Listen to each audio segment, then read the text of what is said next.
กินเนาะเขาก็ตำแล้วแล้วก็หน้าตาก็จะเป็นประมาณนี้ตำบักยุ่ม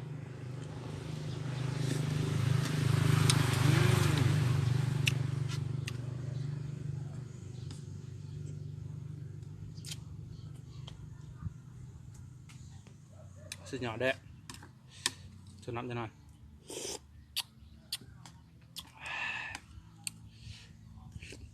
มันยุ่มกับมันยุ่มบ้านนะตำหางแถว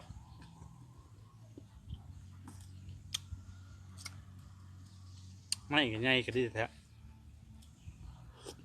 รายการมือนี่ก็อยู่หม่วงขางเพื่อ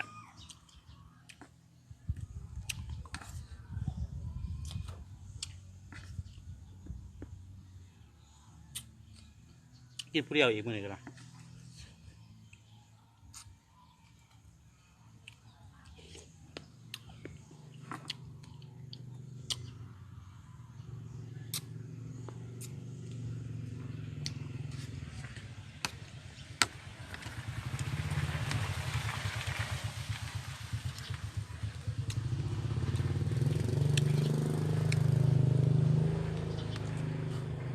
มันนุ่มนี่กินกับเกลือกระแซบตำแจ่วแล้วก็กินกับกระแซบตำกระแซบ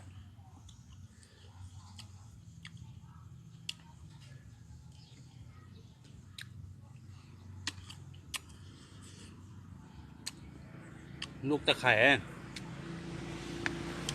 มาถ่ายคลิปให้เพื่อนพี่น้องเบิ่งจำมันนุ่มลูกตะไคร้มากลูกตะไคร้แต่คืออยากกินตำสด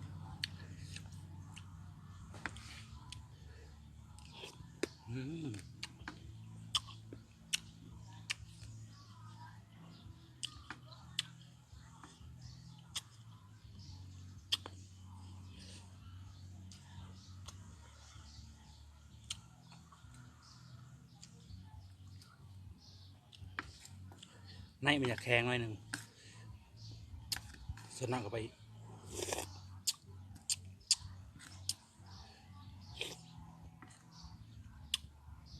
บ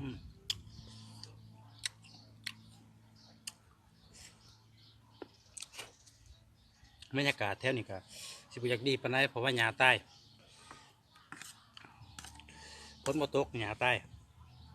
ฮ้อนก็ฮ้อนเด้หาหม้องใดดีก็ได้ขึ้นนี่แหละดีที่สุดถ้า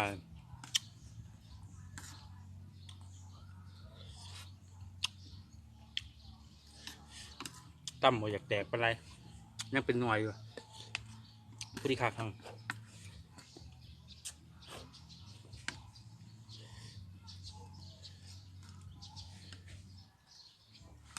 สนามอีก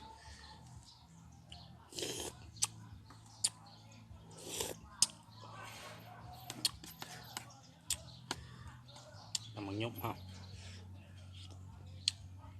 ทำเองกินเองบาย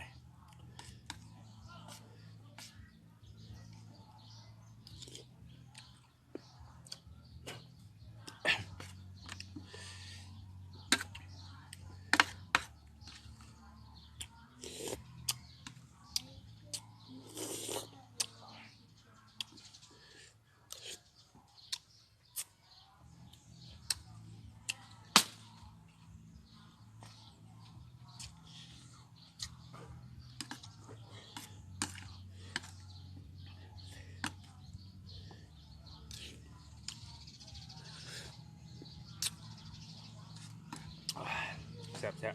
บรรยากาศก็คือเก่ามีเสียงนกเสียงหนูจี๊ดจัดจี๊ดจัดมีเสียงรถแล่นผ่านอีกอยู่ทางพุทธะ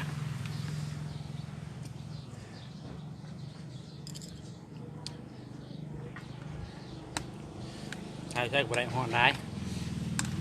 เริ่มถ่ายอยู่จ้ะเห็นว่ามันดมดองเนี่ยก็เริ่มมาถ่ายอยู่นี่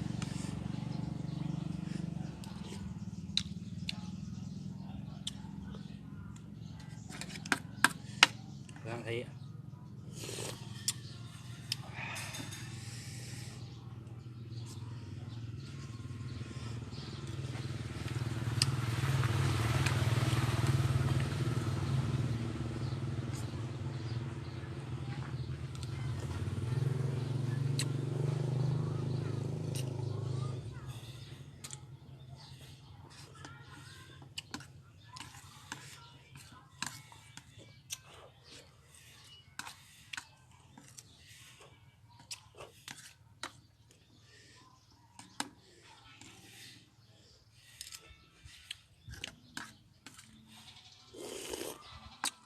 นี่เขาก็กินไปที่เรียบร้อยแล้วเนาะตำมังยุบเขาแต่ว่ามักคลิปนี้ก็กดไลค์กดแชร์กดติดตามซอบักเซ่นะเด้อเพื่อเป็นกำลังใจให้ซอบักเซ่ในคลิปต่อไปขอขอบใจ